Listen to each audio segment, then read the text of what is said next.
Okay, I think it looks like we're about ready to start. There are some people still coming into the room, but we'll get going. So thank you all so much for joining the session. We're going to be covering basically two things in here. We're going to be talking about carbon footprints, what are some of the events that are happening in the regulatory environment around the world, and then also how technology then can help organizations to meet some of the challenges related to the carbon footprint, and we're going to be going closer into those. My name is Ville Parkkinen. I'm a director of product marketing at Opentext, and with me is Anna Shraga, who's a principal strategy consultant from our professional services team. And Anna will actually be doing most of the heavy lifting today on the presentation, and she actually has a background in working on these challenges on the supply chain practitioner side, so very excited to hear Anna walking us through some of the challenges. Before we hand things over to Anna to talk about the challenges, I do want to set the scene with the mandatory doom and gloom situation as you hear. So I think all the presentations here will start from, oh, these are the challenges that we're facing in the environment, and it is true. In our case, the challenge that we're talking about is obviously global warming. So I only want to make two brief points in here, and it's really part of this logical chain of deduction that we're hopefully walking you through today. So as a global community, world leaders, governments around the world, we have come to the agreement and consensus that global warming is happening. It is, to a large degree, caused by, or primarily caused by, use of fossil fuels. So the carbon emissions are a key contributor towards global warming. And now the logical next question from that, if as long as we can agree, and which we have done, that global warming is happening, then the next question is, well, does it matter? And the point is that, yes, it matters actually quite a lot. And we're not going to go into all of the different challenges. I mean, these impact different countries differently. I myself am from Finland, which has been one of the only countries this winter that has been colder than usual. So I've actually had quite high electricity bills myself, which is different than in a lot of other places where it's been unseasonably warm. But again, going into the chain of deduction that, okay, global warming is happening, it is caused by carbon emissions, and the fact that it is having detrimental impact on societies around the world, then that leads us to the next logical question, which is, okay, what are we going to do about that? And this is really where I hand things over to Anna to explain what is it that governments, first of all, are doing from a regulatory point of view, and then we're going to go into discussing how this impacts individual organizations, and then finally at the end I'll come back and talk a little bit about the technology and how we can solve those challenges. So over to you, Anna. Thank you. Good morning. Lovely having you here. I'm Anna. I live in London. I'm originally Polish. How many people that aren't British by birth are here? Ah, there you go. We have a nicely international team. Come to the front. My background is in supply chain transformation, and I spent the majority of my career working with different parts of the supply chain processes, mostly on the procure-to-pay side, but I spent also some time in the order-to-bill side. But today we're going to talk about global warming and decarbonization. So again, across everybody here, who is the supply chain side, who's the sustainability side? So sustainability. Okay. So I presume that everybody else is supply chain transformation. Okay, good. I'm asking this because we can go into different levels of depth, and I can really, really bore you properly with intricacies of Scope 3, because this is where I've been spending a lot of my time recently. And why? Because the world is doing something about the global warming, and it's been doing something for quite a while, and probably the most, I would say, impactful and relevant to us piece of standards, the Carbon Disclosure Project, or protocol rather, published its corporate value chain standards, right? starting in 2005, I think. But the one that really is important to us in supply chain scope 3.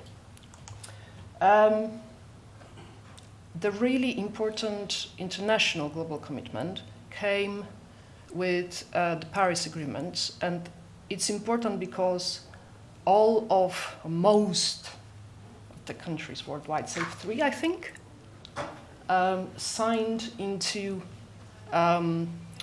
made a commitment in Paris to reduce emissions. And it wasn't just a commitment, oh, we'll do it, right? We'll do something.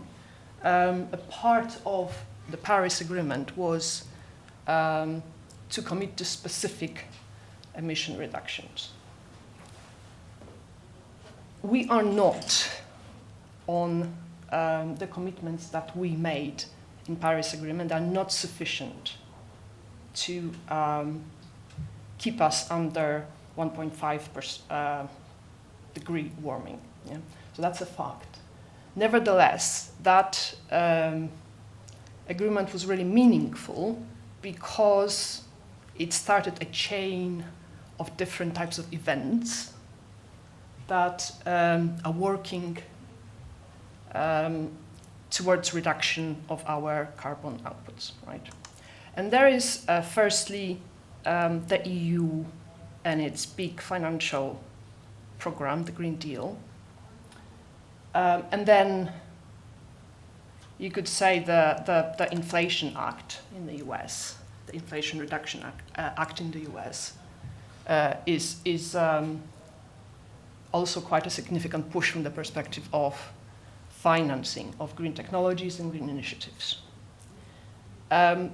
EU is quite unprecedented in the wave of legislation that is coming our way, right? And the Green Deal started different types of legislation that apply to different sectors differently. We have got a number of directives that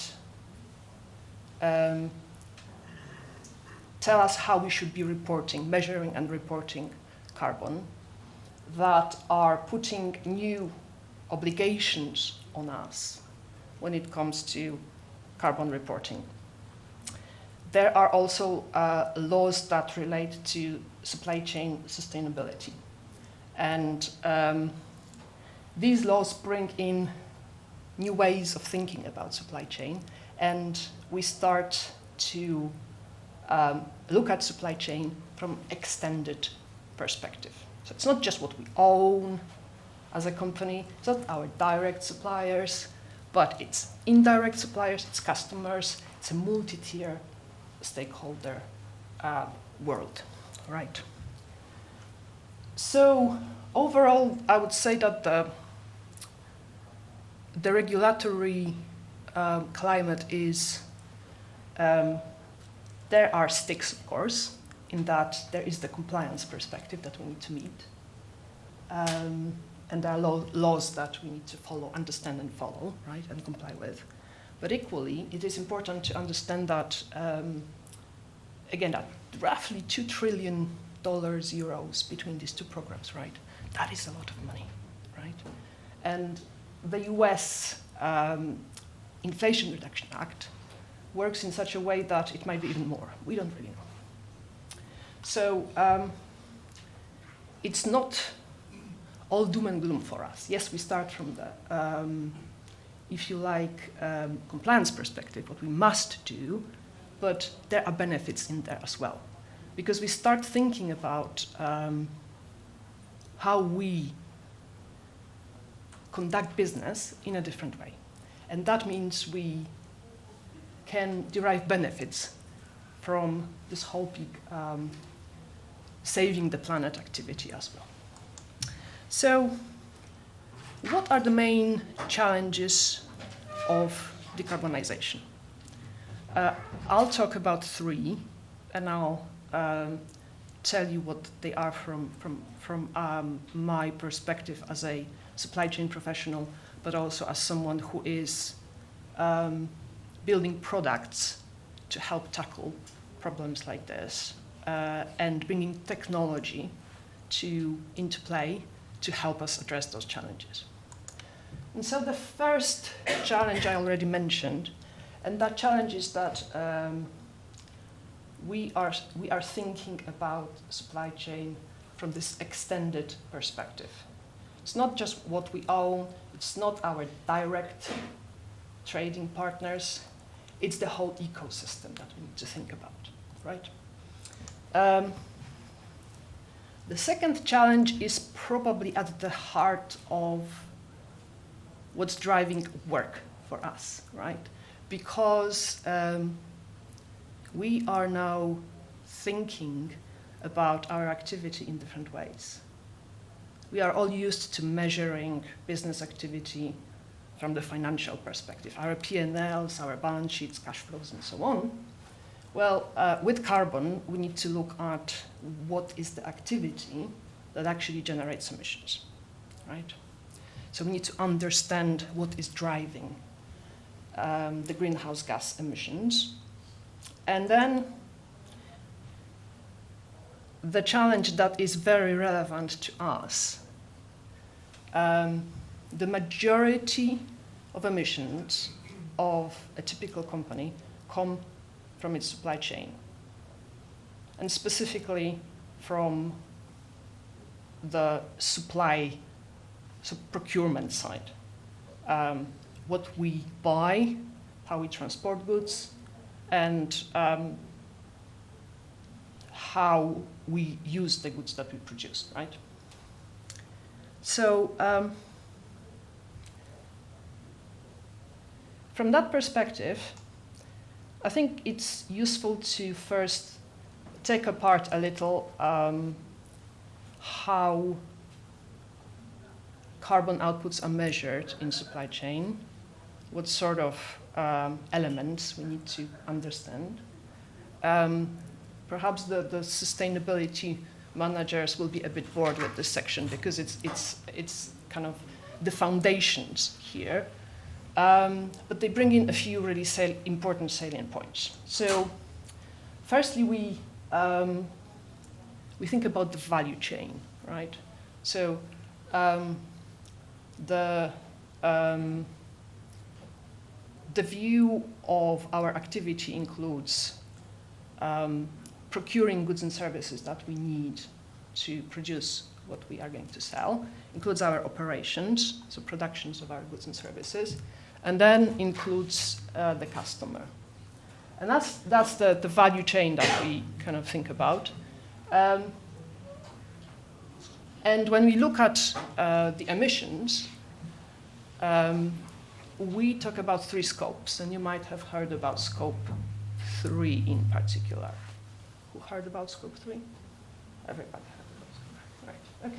So scope 1 is the direct emissions.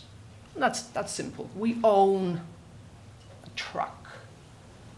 Perhaps if we're generating electricity, we own plants, electricity plants, right? And so scope 1 is what the sources that we own generate, right?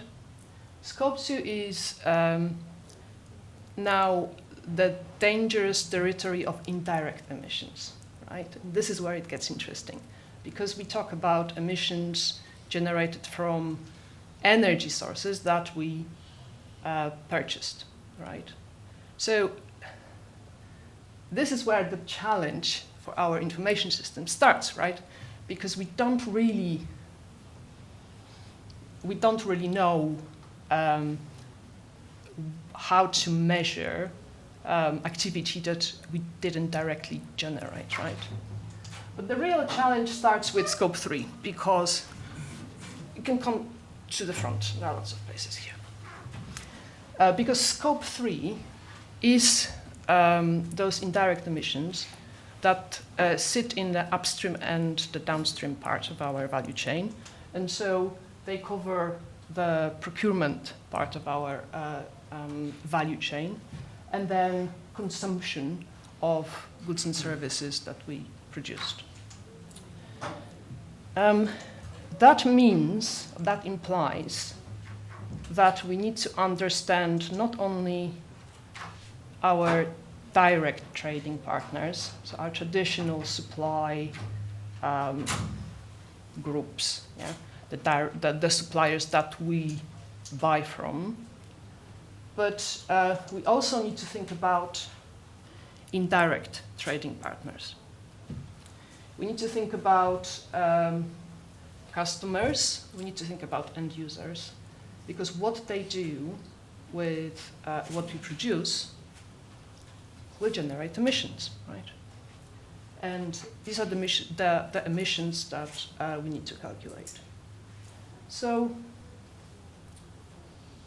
the challenge is quite new, and it may seem daunting, and it is, because we are going to be working with ways of understanding and measuring our activity that we've never had to use, right? We will have to apply judgment into what this scope is, right? We will have to decide what's in, what's out. We will have to reach out to stakeholders we really haven't been bothered about before, right? Because who cares about suppliers of our suppliers? That's changing. Again,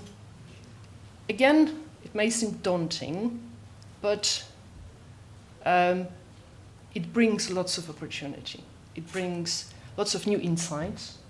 And by redefining how we think about supply chain, it helps us save money. So one last look at the scopes, and we'll move on to what interests me a bit more, which is data.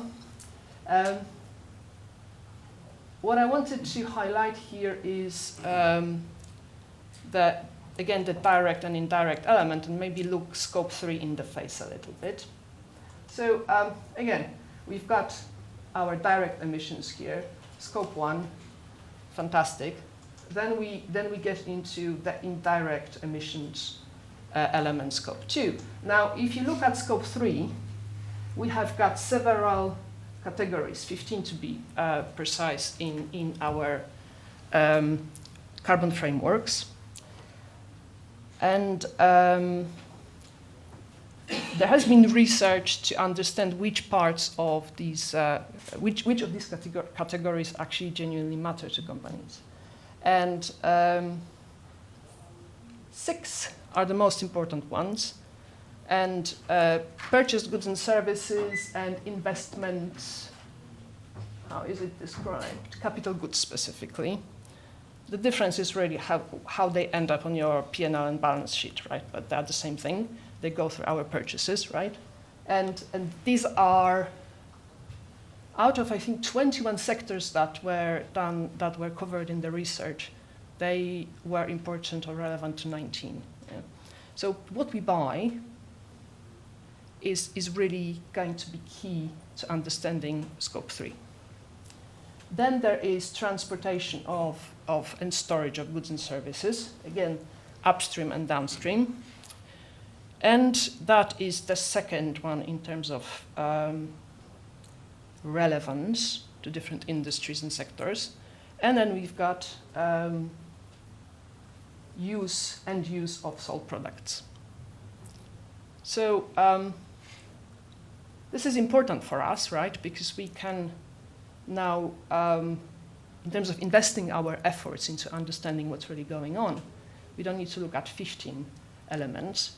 We can start with here, with purchased goods and services, capital goods, and look at transportation.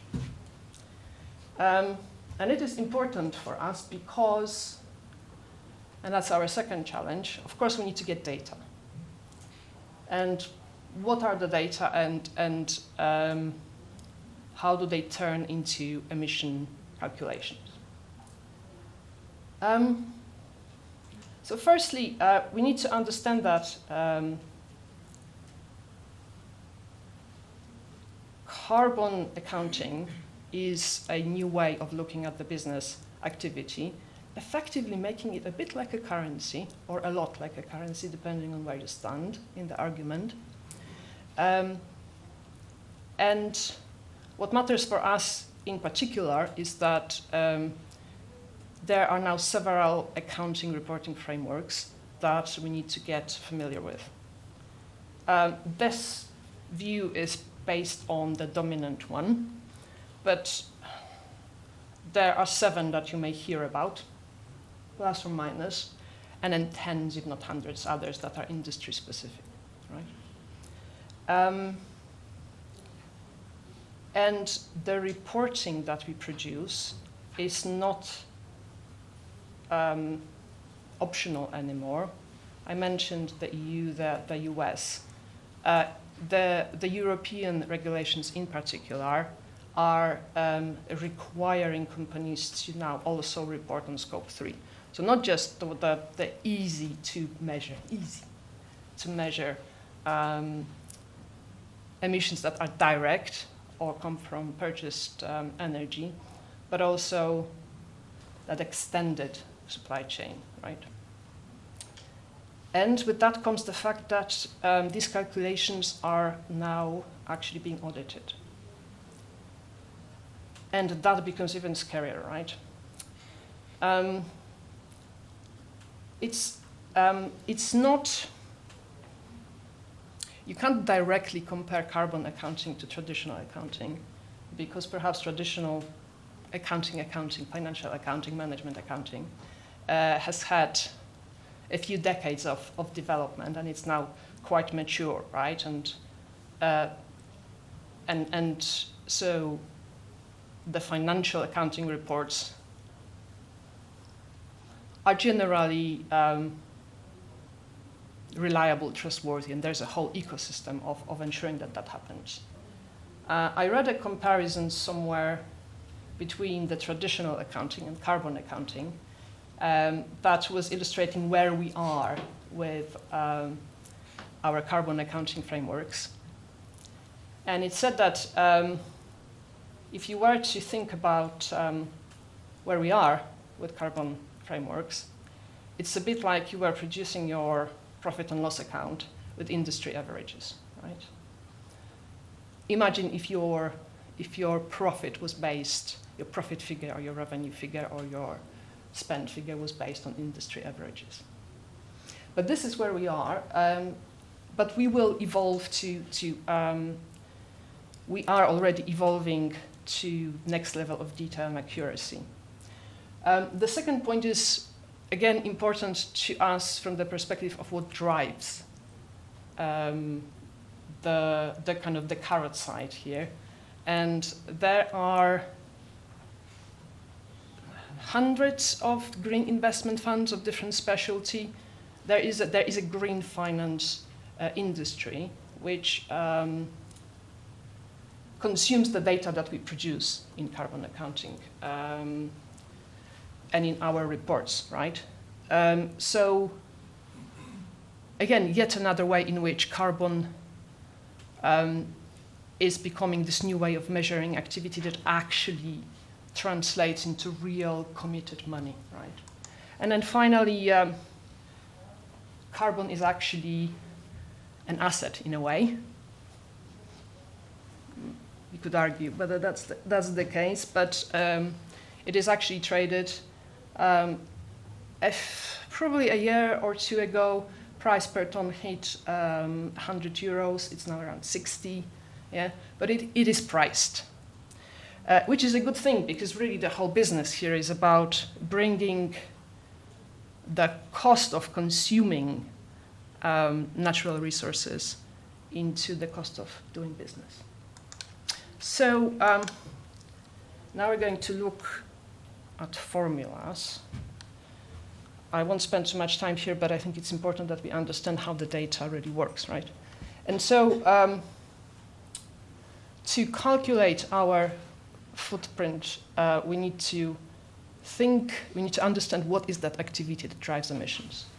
And this is, by the way, there are many other ways that you might be using, but this is the dominant one. This is probably the one that we really need to understand. So we've got the activity. Then we've got the unit of measure of that activity. Then we've got the emission factor, and that produces CO2 emitted for that specific activity. And to get to our footprint for the entire company, we sum them all up. Simple. Yeah, simple? So we've got the activity, unit of measure, and some examples. Activity could be using electricity. Activity could be moving a ton of steel from China to Brussels, let's say, right? And we could measure that activity by miles traveled. We could measure it by the weight of, again, the item that we moved about. Underneath, ways of measuring here, lots of detail that luckily you probably don't need to know. And if you do, I feel for you. And then we've got those different ways of different units of measures that are determined by the activity. We've got our emissions factors. There are hundreds of different databases. We come up with the footprint. The important piece of reality now is that when it comes to that first column, the first part, we don't really have that data. We don't really know what are those activities. If we do, we have it in different places, in different formats, in different units. And so anyone who calculates data, who calculates carbon emissions, is really an absolute data wizard, right? Because it really is incredibly complex to put all of that data together. And in fact, Gartner commissioned a study to understand what are the main pain points of sustainability managers, and it's the data collection. It's data collection, data handling, data manipulation. Because you need to extract those activity measures from somewhere. They aren't sitting there ready in your SAP, on your Oracle, or whatever you're using, right? You need to get them out, because it's, again, a new way of thinking that you need to understand. And because the carbon accounting standards allow it, you can actually use the amount of money spent to calculate your scope 3. So you can say, okay, well, I spent 100 million euros on my transportation last year, right? Therefore, I'm just going to take that as my activity measure. Yeah. What are the problems with that approach? Can you reduce the amount of money that you spend on transport to reduce your carbon output? Not really, right? Therefore, the problem is that the dominant way of understanding our scope 3, again, spend, is not really very useful in getting us to the goal of this whole thing, which is reducing emissions, right? And that is our first data challenge, yeah? That companies, of course, use what they have now, yeah? Use the spent data, but that data really isn't getting us anywhere near to the answer. We need to handle multiple data sources again, because we're thinking about activities, and so we need to get into spreadsheets. We need to get into databases. They will be in different units of measure, different currencies, and so on and so on. And then there is the challenge of, again, what do you do with those calculations, and the fact that even if you get to a measure at the company level, you can't really benchmark and compare your footprints because of the still a degree of optionality or judgment that you can apply to measurement, and lots of other elements that I won't bore you with. And the third challenge You may remember at the beginning I said that supply chain comes into focus of the legislator, the lawmakers. And it is because supply chain, according to a lot of research, generates the majority of our emissions. And there are several sectors of which supply chains, it is estimated that they correspond to over half of global emissions. And of course, food is dominant there because of the emissions from food production, right? But also we've got construction and cement, yeah, a very, very polluting activity. And then again, another view on importance of supply chain, and the fact that the emissions from your supply chain and upstream in particular, so what you buy and how you transport what you bought, again, 11.4 times higher than just your operations, just what you own, what you generate directly, right?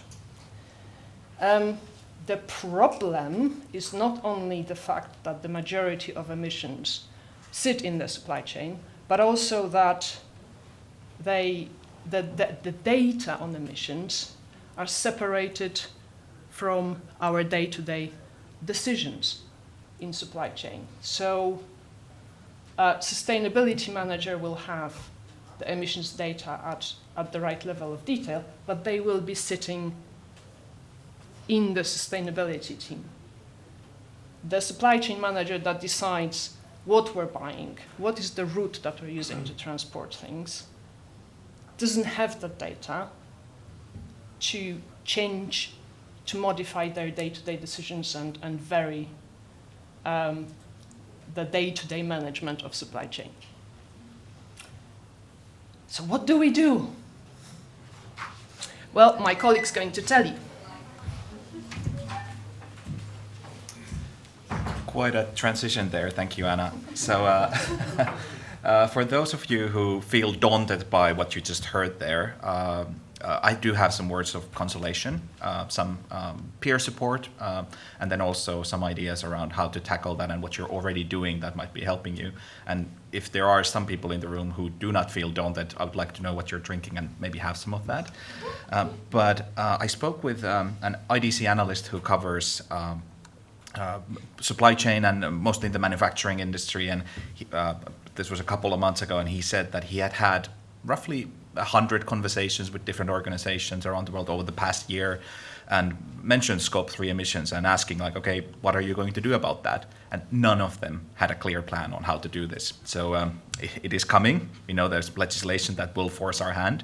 There are those incentives that we can look at. So let's now kind of dive deeper into the technology and see what we can where can we start? What are some of the key things that are going in our favor, and what are some of the key areas that we still need to focus on? So if we look at the challenges that Anna laid out, so carbon emissions, the challenge is that it extends beyond your own organization. It's in your value chain. Well, the good news is that by focusing on your value chain and actually extending that collaboration, you can make a real difference. It is difficult, but at least you know what the mechanism is and how you can drive change there. The second point was around measuring. How do we measure activity? And this is a massive challenge for us. Well, the good news is that you are already doing a lot of things digitally, which means that you have data in a structured format, and a lot of the information, goods purchased, what are the types of items, their codes and so on, miles traveled on the shipment notices. So a lot of the data that you need to do the accounting is already in a digital format. We're not quite there yet, and I'll mention a few things about that in just a moment. But you're already working in a way that will support these initiatives. And then the final piece around the majority of emissions coming from the supply chain. I think the average, if you look at the 11.2 11.2 or was it 11.2 or 11.4 times higher emissions. That translates to roughly 92% on average of an organization's emissions coming from the supply chain. So if we're wondering why are we talking about this at a supply chain conference, well, this is exactly the right place to be talking about this topic. The good news is that since supply chain is such a pivotal focus area for carbon emissions, if you think about the investment that these mandates are going to be driving, those investments will heavily favor supply chain initiatives. And things such as, we're talking about a couple of different technical concepts here. We talk about digital supply chain networks. So how do you actually digitize that collaboration with the network? And then we're talking about command centers, and I'll explain the terminology in just a moment. But it's really, at this point, just want to make that point that this will drive investment, and you can leverage that need to invest into your supply chains to your favor, because it's not just the carbon accounting that will be related, but there's a lot of, let's say, synergies that I'm also going to be touching upon. So just a few notions on that data challenge that Anna mentioned. So what are kind of the key considerations that you want to have there? So the first one is really about access. So how do we leverage the data that we already have, and how can we get access to more of the data? So that's the first thing. Okay. A lot of this information is already in a digital format. The second point is really around coverage. So the remaining pieces, like that is not already in a digital format, how can we digitize that? And this is going in favor of process automation across the board. So it's not just the carbon emissions that's going to be the focus, or kind of that you're going to benefit from, but the coverage is a key thing. And we know from our work that there are still a lot of these, let's say, the long tail problems of, okay, the maturity, the vast volumes are digitized, but then what do we do with the rest, which is usually quite tricky. And then the final piece is really around that level of detail to which we are examining the data and doing these calculations. So I think Anna referenced that point earlier, that at the moment, the level of detail is equivalent to you doing financial reporting on industry averages. So it's not really great, but how do we get deeper? How do we go into the product level while then still balancing practicality? I think that is going to be a challenge, and this is something that analysts, at least who I've spoken with this about, they kind of make that point that you don't have to be perfect, you just have to be good enough in terms of the level of detail. And I think the regulations will also evolve and kind of provide guidance around this.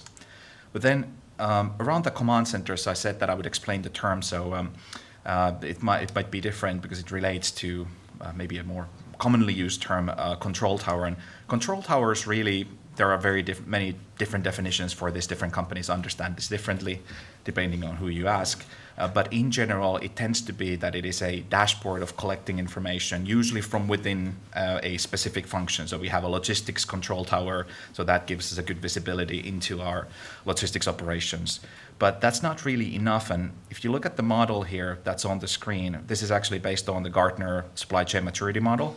And this is, I would say, the biggest point of hope that I want to convey in this presentation, is that you're already working towards focusing more on ecosystem collaboration, focusing on digitizing more of the information, because it's good for process automation, it drives costs down. It was discussed today in the keynote. I really like the quote from Heineken. One of their main goals that they mentioned was that they want to be the most connected brewery in the world. And it's exactly this reason. They want to increase the maturity of their supply chain. And I can bet that the primary reason for that is not carbon accounting, but it should be a consideration on that journey.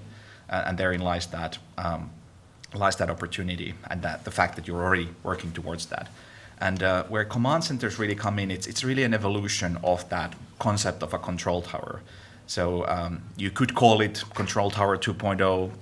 Term doesn't really matter, but what matters is that we need to move from simply capturing data in silos to actually driving action from those insights. So this is the difference there.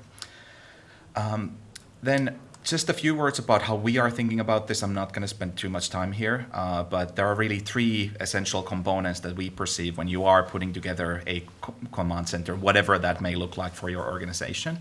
But we talked about the data access. So you need to have the data available. You need to have it in a digital format, and that's where the integrations and process orchestration, making sure that data, again, it is digital and it's moving in the right places and you can capture that. The second part, which is where most of the focus today is, is on that application layer. And this is where, again, we saw the demand planning. There's going to be a lot of other applications, I'm sure, that are going to be demoed throughout the day. The problem here is that there's a lot of different applications. And this is examples of what we have either built or are currently working on. And these are mainly just niche applications to leverage the data that we are integrating on our platforms. So you have way more and bigger applications that you're using throughout your supply chain. And the problem with this is that if you have one application, that's good. Right? No problems there. If you have 2, manageable. 3, no problem. 5, okay, gets complex. But then when you add more and more stuff, you can't really forget about the users.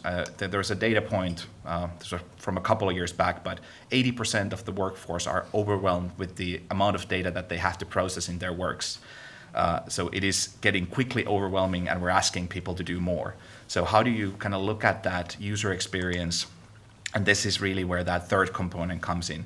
What is the user experience? How can we alleviate the complexity for the user and help them find the right information by providing access from a single location to everything that they need, maybe consolidating it through integration, bringing relevant data points into main business applications that they use, and so on.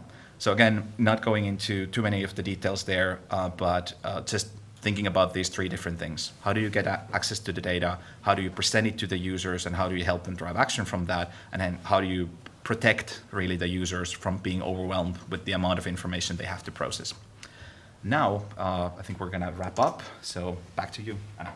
Thank you. So if we just briefly go back to this view, right, of what we need to run our now extended supply chains and multi-tiered frameworks of our suppliers, we notice there's a layer of data, a layer of integration, layer of access, right, and layer of applications that help us make sense of the data that we captured. And I wanted to point specifically to 2 parts here.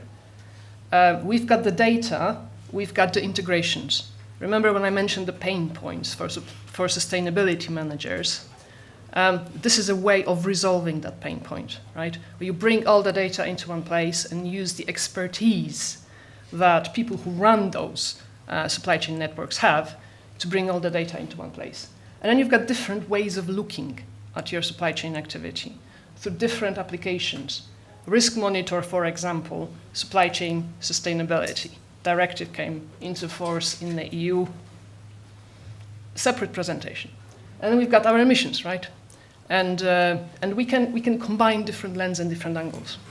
And this is really what I wanted to leave you with,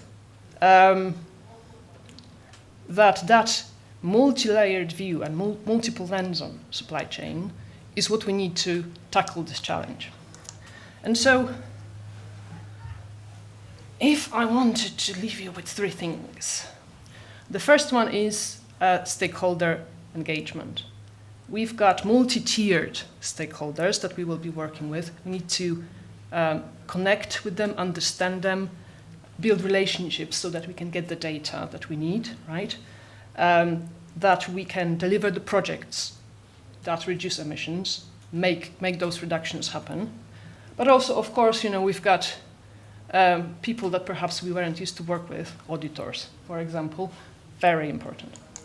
The second element, of course, calculating footprint data is, if you go into sustainability conference, net zero conference, the 2 main challenges that are being called out is lack of talent and lack of data. So that is really at the core of addressing this challenge, getting to the right data. And I am very excited to be working for a supply chain network because we're using our partnership with Google to get to the activity data that sit inside supply chain transactions, orders, invoices, ASNs, right? And so we're looking for ways to bypass that problem and use what we already have to give us the data that we need. And then finally, how do you get to those reductions? And really, it goes back to data. that the measure of your progress and achieving the progress are one thing. They tag at each other, right? So it is very important to, when you have that objective, define it in a way that you can measure, so they can genuinely get there. And I'm going to leave you with this. We probably have time for one quick question, if there are any. Either it was completely confusing or it was super clear. We need a microphone. 1 second. Sorry, because we're actually capturing the contents of the session. Hello. I think this covers the complexity of measuring it based on what has happened. It's like what has actually happened. But I think our challenge at PepsiCo is to try and, we have targets going out to 2030, and we've got a glide path to get to those targets. What we're trying to do is use the plans that we've got, at least in our IBP horizon, to see whether we're on track to hit those commitments, and try and bring that back into our S&OP process so it's considered alongside the service and the costs and that kind of thing. So we can solve that gap to our budget, but if we do, the choices that we're making may make it impossible for us to achieve our sustainability goals. So I guess from today's session, our project involves what you're describing, which is to try and understand proper, accurate calculations of what we've just done or are about to do. But we're trying to look at it across 24 months so that we can take some corrective action. So just be interested to understand whether that's part of what you're offering or whether it's more focused on accurately measuring what you've just done. What I think what you're describing is really related to the fact that these projects and that work is iterative, from also from the angle of the measures of your success that are improving as your data, as you get access to data. So I suppose if I understand your question correctly, from our perspective, our focus is on shortening that journey, giving you the accurate data now, rather than get you to go through several iterations, right? And because you know what's going on now, rather than, after nth iteration, your plans now can be more accurate. So that's the thinking. Any other questions? We're at time, so we'll take questions after. We are at the end of the room, so if you want to catch a quick coffee conversation, it will be a pleasure. Thank you.